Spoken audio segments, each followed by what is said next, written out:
Welcome dear students. Today our topic of deliberation is elections and its importance in practice of democracy. So let's discuss. Election is a nerve of representative democracy. Democracy which is essentially conducted through representatives ultimately turns into a voice of people. Such a situation is possible only through a mechanism called elections.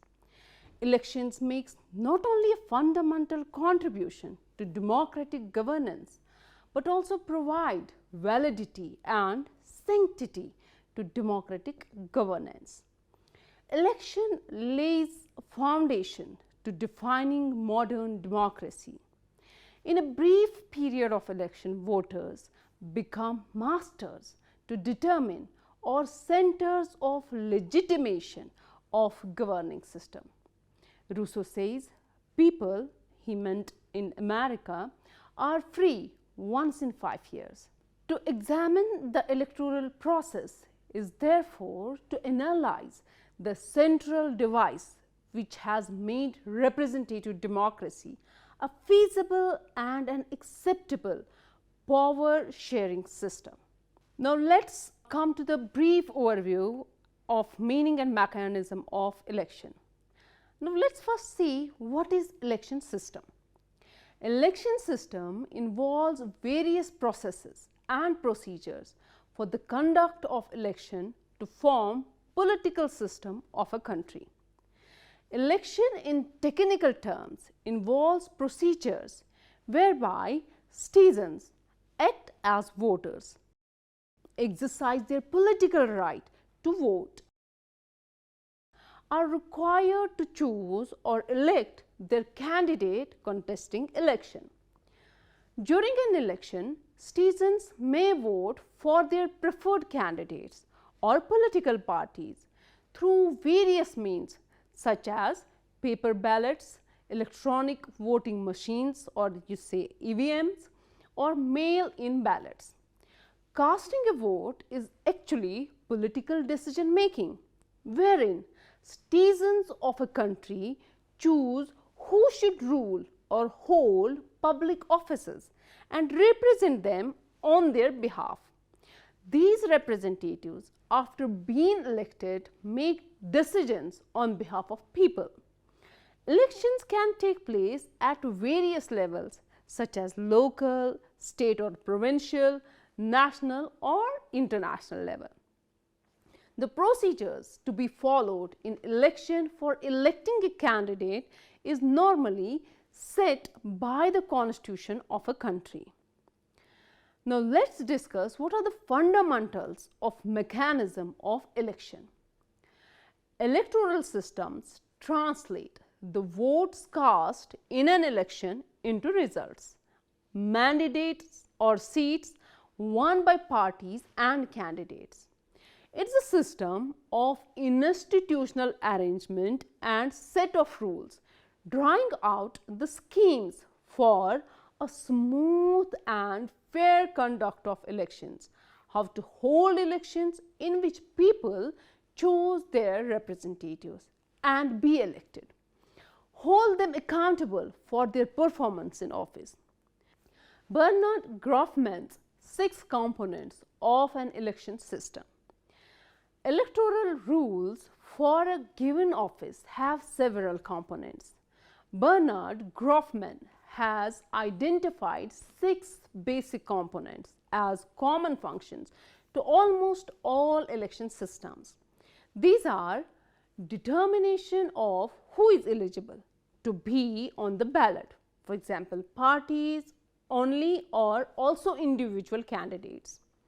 Then rules concerning parties' candidature and listing. The election system specifies rules for political parties to identify party candidate and also how to list these candidates ranking or ranking wise in a party list.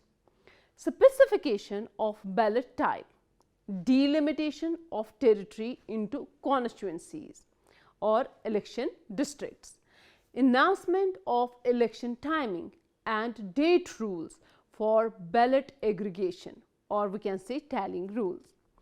Now, however, sometimes the term electoral system is used in a broader sense to include other aspects of election and their regulations, such as rules for voter suffrage, campaign finance, campaign advertising, location of and times of access to polling stations, and so on. Now, let us have an overview. Provision of election is an age-old process prevalent since ancient times. In Rome, selection of popes and Holy Roman emperors was made through elections. Modern election system has its origin in the representative form of government that emerged during 17th century in Europe and North America. Gradual evolution and emergence of election also witnessed transformation of election from a holistic notion of representation to the individualistic conception of representation. Now, holistic notion of representation prevalent during Middle Ages was a characteristic wherein only some class of people with vested interest, such as estates, were represented. For example, French Assembly's 3 estate, British Parliament representation of estate, corporation, etc. The gradual evolution made instead of representing estates, corporations and the like, parliaments stood for individual human being popularizing or propagating one person, one vote philosophy. The British Parliament was no longer seen as representing such entities, but perceived as standing for one actual human beings, that is, one man, one vote. In ancient India around 1920 AD, in Tamil Nadu, palm leaves were used for village assembly elections. The palm leaves with candidate names were put on inside a mud pot for counting. This was known as the Kudovolia system. Today, elections may be enacted for offices in the legislature, sometimes in the executive and judiciary, and for regional and local government. Now, let us discuss importance of democratic elections. Firstly, there is a sense of accountability. Now, elections, they infuse a sense of accountability among elected representatives for fear of losing in next elections for poor performance.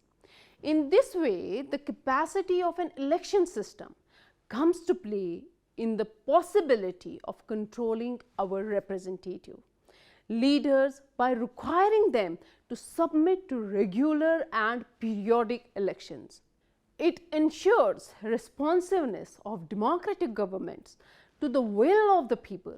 Elections provide legitimacy not only to establish democratic setup, but also to the acts of those representatives who yield power.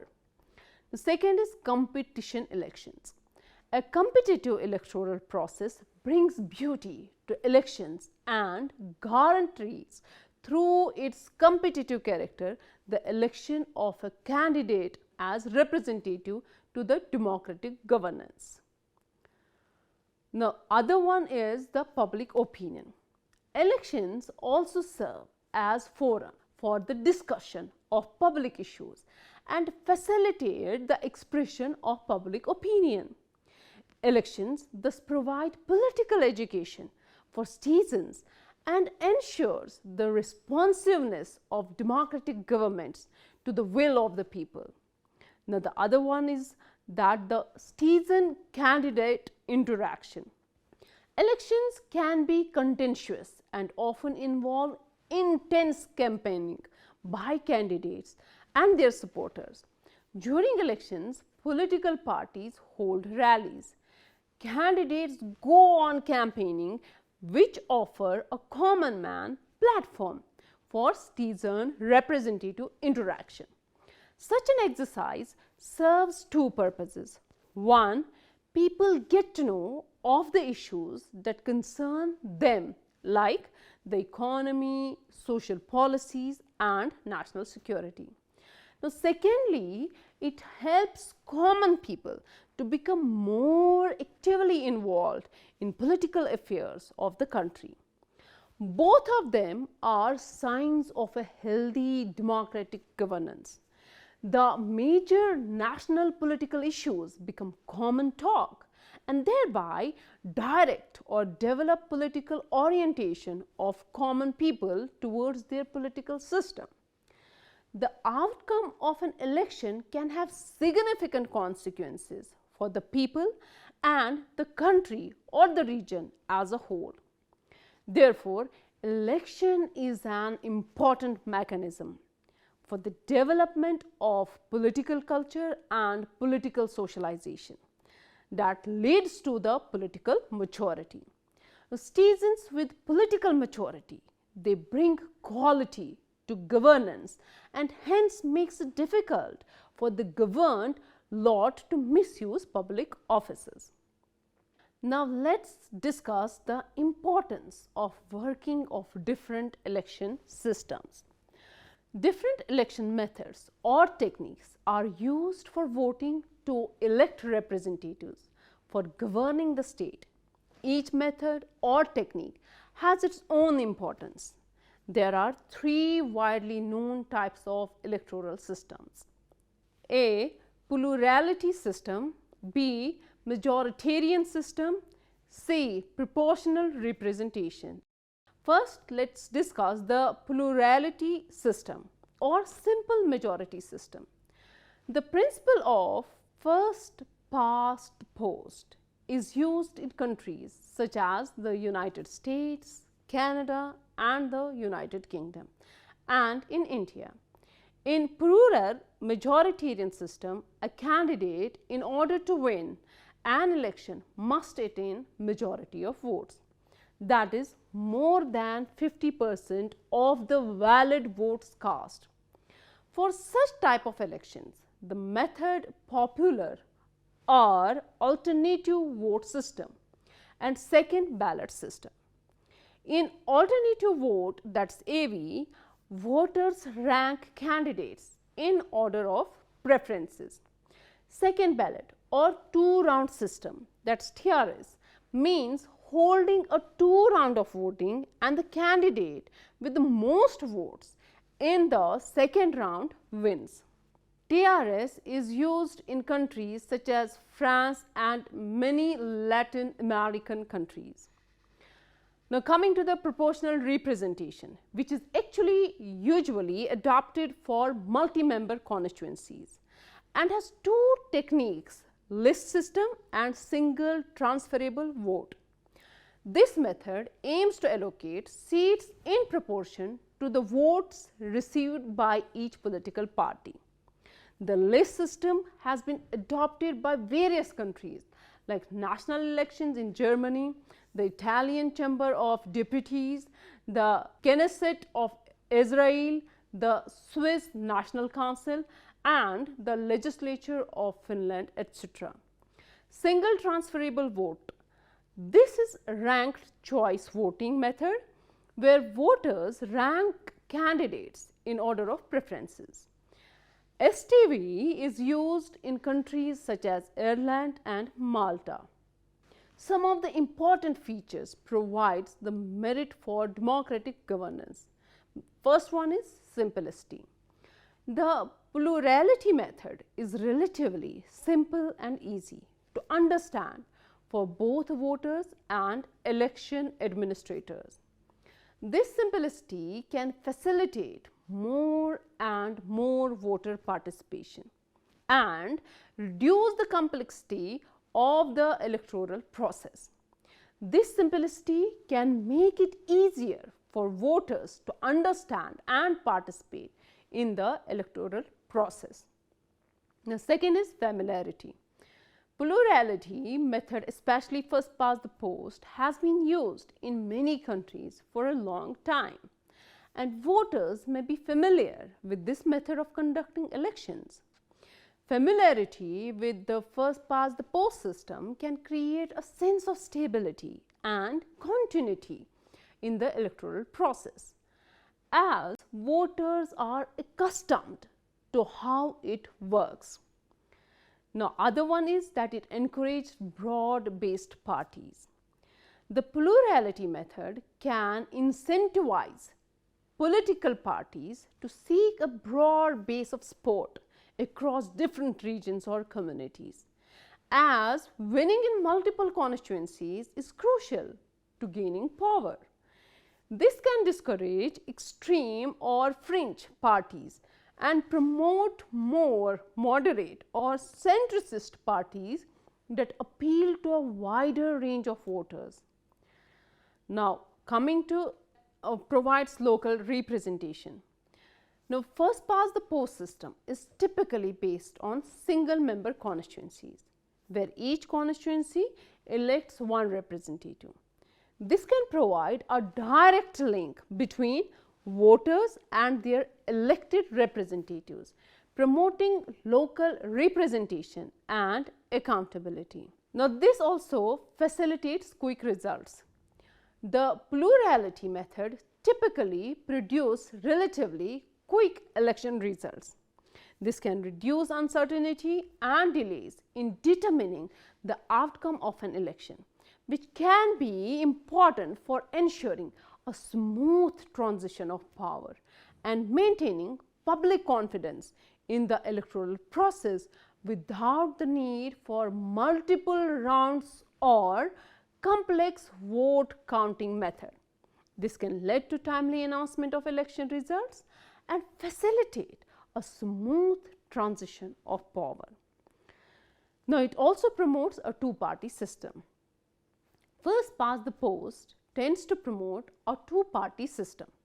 The smaller parties may struggle to gain enough votes to win seats. This can create a clear distinction between two main parties, and voters may find it easier to make choice between two major candidates or parties. Now, let us come to the proportional representation. The importance of proportional representation can be seen in several key aspects: enhanced democracy and inclusivity. Proportional representation can foster a more inclusive and participatory democracy by reducing the disparity between the percentage of votes a party receives and the percentage of seats it obtains. This can lead to a more accurate reflection of the will of the people and promote greater trust in the political system. Reduced polarization and extremism. Proportional representation system tend to promote cooperation and coalition building among political parties, as no single party usually obtains an outright majority. This can help mitigate political polarization and extremism, as parties are incentivized to work together and find common ground in order to form governing coalitions. Accountability and legitimacy. Proportional representation can enhance the accountability and legitimacy of the political system, as it ensures that parties are represented in proportion to their level of support from the electorate. This can promote trust and confidence in the democratization process, as it minimizes the risk of gerrymandering or distortion of representation. Representation of diverse voices and encouragement of smaller parties. So, in proportional representation, it allows for a more diverse representation of political ideologies or interests and minority groups in the political system. Proportional representation can provide opportunities for smaller parties to gain representation in the legislature, which can foster a more competitive and diverse political landscape. It can help ensure that a broader range of voices and perspectives are heard in decision-making process, as smaller parties or marginalized groups have a better chance of gaining representation in the legislature. Now let's discuss referendums. Referendums or popular votes are an important mechanism of direct democracy that allows citizens to directly participate in decision-making processes by voting on specific issues or policies. Referendums can be used to address contentious or controversial issues by taking the decision directly to the people and build a public consensus on it. Referendums can contribute to transparency and accountability in decision making, as the process is typically conducted in a public and transparent manner, and the outcomes are directly linked to the expressed will of the people. Now let's discuss the nature of elections in democratic versus non-democratic regimes. Democratic elections are competitive, whereas in non-democratic regimes, elections run for formality. The most obvious function of election is to provide a competition for office and a means of holding the winners to account. In addition, an election campaign permits a dialogue between voters and the contestants, and so between society and state. Like coronations of old, competitive elections also endow the new office holders with authority, contributing thereby to the effectiveness with which duties can be performed. However, not all elections are competitive. In authoritarian regime, rulers maintain a hold on legislature and typically employ controlled elections as the means of recruitment to their assemblies.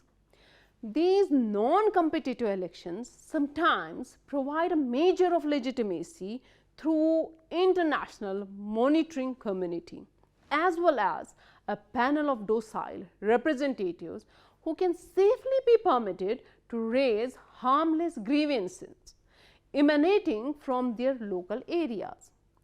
So elections in democracy has a merit, while as in authoritarian regime, elections run for formality, either to accrue legitimacy and not for successful working of democracy in the sense of devolution of powers to people.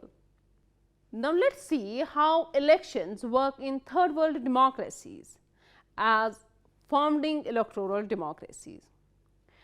New democracies are transitional democracies, where the transition from the authoritarian to democratic rule takes place through foundational elections. A founding election is the first election following a transition where democratic rule is established. The elections are free, fair and competitive elections, and following the withdrawal of the dictators is typically a high turnout affair, marking the launch of a new regime. Founding elections are both a referendum on and a celebration of democracy. Examples of founding elections include South Africa in 1994 and the first post-communist election in most of Eastern Europe in 1990. Throughout Africa, founding elections between 1990 and 1994 were marked by exceptionally high turnouts, convincing victories for the winners and, most important, the peaceful ejection of sitting presidents in 11 countries. True democracy seemed to have arrived at last. However, new democracies are a mix of democratic and authoritarian regimes. No doubt, the first election which serves as foundational election for the establishment of new democracies, but they lack democratic societal system. Democratic societal system is characterized by responsible government, free and fair competition, full and equal rights of political participation, secrecy through secret ballot. Now, let us have a look on elections in old democracies, that is the first world. Old democracies are established democracies. They are not democratic only in the electoral sense. Old democracies are characterized by a mature system where choice of people is fully realized and a sense of election is achieved. The election in these societies make a real difference in the sense that results of elections brings these things. First, election brings responsible government in liberal democracy. Now, in liberal democracies, these are the responsible government. Responsible government does not mean only that the government is responsible to the people in the sense of accountability, but that the government is only responsible to the people and not to any other political actor who may be pulling the strings, perhaps behind the scenes. Potentially, two political string pullers are a monarch and the second is military. A monarch is by definition an affront to democracy because a monarch is neither elected nor accountable. Conversely, if the military controls the civilian government, then the government is not accountable to the people and accountability is undemocratic. Military intervention in recent decades has been most common in Latin America and Africa, but has occurred also in parts of Asia and even in Southern Europe. The second is free and fair competition. A liberal democracy also requires free and fair competition, or alternatively the holding of free and fair elections. Now, free here it refers to the opportunities and rights of individuals, not just to run for office, form political parties, but also to be able to campaign publicly and access the media. Freedom in this context is thus the ability to participate. Now, what does fair mean? Fair refers to the electoral process, which must be unbiased with regard to the various candidates and parties and transparent in its procedure.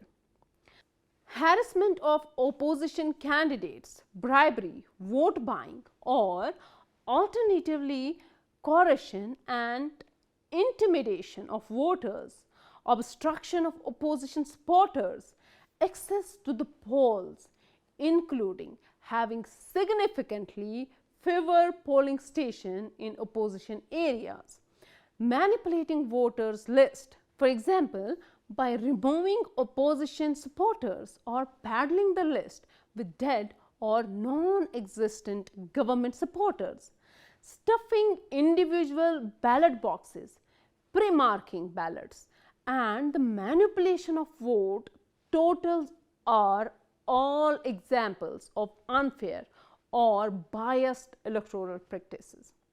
Now, let us see the importance of adult suffrage. The electorate does not generally include the entire population. For example, many countries prohibit those judged mentally incompetent from voting, and all jurisdictions require a minimum age for voting. If we speak about the major constraints of voting, two of them stand out, that is minimum voting age and voter registration. Liberal democracy requires is full and equal rights of political participation. Now, full here refers to having universal adult suffrage as opposite to excluding women, the poor, the illiterate, aboriginals and so on, all of whom have been excluded at times historically throughout the world. After World War I, universal, that is the white, male suffrage was common. So, in nations where other religions were prominent, universal female suffrage was generally not granted until after World War II. Indeed, voting rights for illiterates were not guaranteed until the late 1970s in Ecuador and Peru, and not until 1988 in Brazil. Following a reduction in the voting age, the franchise in most democracies extends to nearly all citizens aged at least 18, but still ranges from 16 in such countries as Austria and Brazil to 20 or 21 in some East and Southeast Asian countries. Equal political participation. Equal political participation in this context refers to each voter having but one vote, or more generally, the same number of votes. Some electoral systems, for example, in Germany and New Zealand, give everyone two votes. Historically, however, countries such as Belgium, Prussia, Germany, and the United Kingdom not only restricted who could vote, but effectively or in fact gave extra or additional votes to certain voters based on property or income, tax payments, or business ownership, based on education level, or even male head of household status. One person, one vote, and no more was not fully established in the United Kingdom until 1948. For example, so let's see the importance of secret ballot. A necessary component of a fair election is a secret ballot, whose introduction represented a key historical step in election fairness. The use of a secret ballot began in Australia, South Australia, in 1856 and then spread out to other countries. In Canada, the central role of ensuring the fairness of federal elections is played by the Chief Electoral Officer, who personally cannot vote, and the Chief Electoral Office, which dates back to 1920. One key country, however, that lacks such an office is the United States. And this deficiency has led to such problems and controversies as occurred in its 2000 presidential elections. Now, let's conclude. An electoral system is a set of rules for conducting an election. These set out the range of offices subject to election, who can vote, and the rules for converting votes into seats. Plurality, majority system, and proportional representation are the two main methods used to translate votes into seats. Majority systems are based on the idea of representing territory. Majority systems are restricted to Britain and its former colonies. Proportional representation is based on the idea of representing parties and is associated with government by coalitions. Elections are a canopy in which rulers try to shape power into authority. The election result itself enables the government to claim a mandate from the people, a claim which often succeeds in practice despite its dubious validity. So, the view is that competitive elections are best seen as an exchange of influence between elites who hold power and voters. Elites gain authority in exchange for responsiveness to voters. The voters gain influence in exchange for obedience to decisions they only partly shaped. Elections benefit both rulers and ruled. Many electors still vote according to long-term loyalties. These are acquired from the family, sustained by social groups, and reinforced by electoral habits. This is the socialization model of voting.